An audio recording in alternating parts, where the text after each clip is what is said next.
ሰላም ሰላም ውድ የኔ ሚዲያ ተከታዮች እንደምን ቆያችሁ?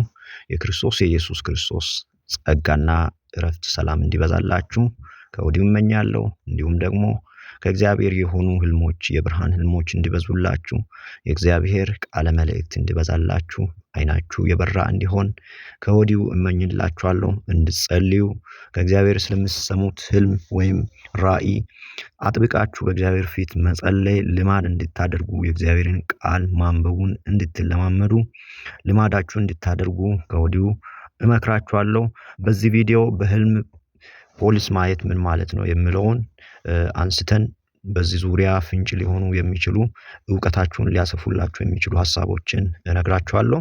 በህልም ፖሊስ ስናይ በተለይ ደግሞ ፖሊሱን የምንፈራ ከሆነ እንደሚያስረን ወይም ደግሞ እንደሚያባርረን የሆነ ነገር እንደታዘበን የምናይ ከሆነ መልካምም ይሁን ክፉ ድርጊት ስንፈጽም በታዛቢ ፊት መኖራችንን ወይም ደግሞ ጠባቂዎች ባሉበት በእይታቸው ስር መሆናችንን የሚጠቁም ህልም ነው።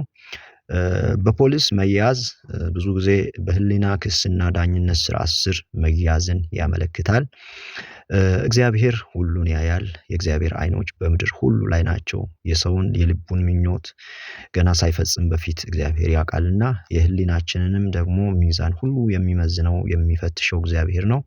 ስለዚህ ምስክር በሌለበት ሰው በሌለበት የምንፈጽመው ክፉም ይሁን መልካም ተግባር ህሊናችን እንደ ፖሊስ የሚከታተለን ይሆናል። እንደ ሚዛን ሆኖ ህግ አስከባሪ ኃይል ነው ፖሊስና ስለዚህ ክፉ ከፈጸምን ደግሞ ፖሊስ ወይም ደግሞ የህሊና ህግ ይይዘናል ማለት ነው። ይህም ማለት ከእግዚአብሔር ቅጣት ማምለጥ እንደማንችል ይልቁን በእግዚአብሔር ፊት ንስሐ በመግባት በመናዘዝ መቀጣት ያለብንን መቀጣት በፈቃደኝነት በእግዚአብሔር ፊት በመናዘዝ በልጁም በኢየሱስ ክርስቶስ ደም በመታጠብ እግዚአብሔር ስለ ሰው ኃጢአት ሁሉ አንድ የመዳኛ መንገድ አዘጋጅቷል። እሱም ኢየሱስ ክርስቶስ በቀራንዮ መስቀል ላይ እርቃኑን መሰቀሉ ስለ ሰው ልጆች ቅጣት ሁሉ ራሱን አሳልፎ መስጠቱ ነውና ከዛ አንፃር ደግሞ ራሳችንን ከዚህ እያየን ከህሊና ክስ ከፈጸምንበት ደግሞ ሰው አያየንም ብለን ከፈጸምናቸው በስውር ከምንፈጽመው ከኃጢአት እስራት ሁሉ ነፃ መውጣት የምንችልበት አማራጭ መኖሩንም በውስጥ ታዋቂነት የሚጠቁም ህልም ነው።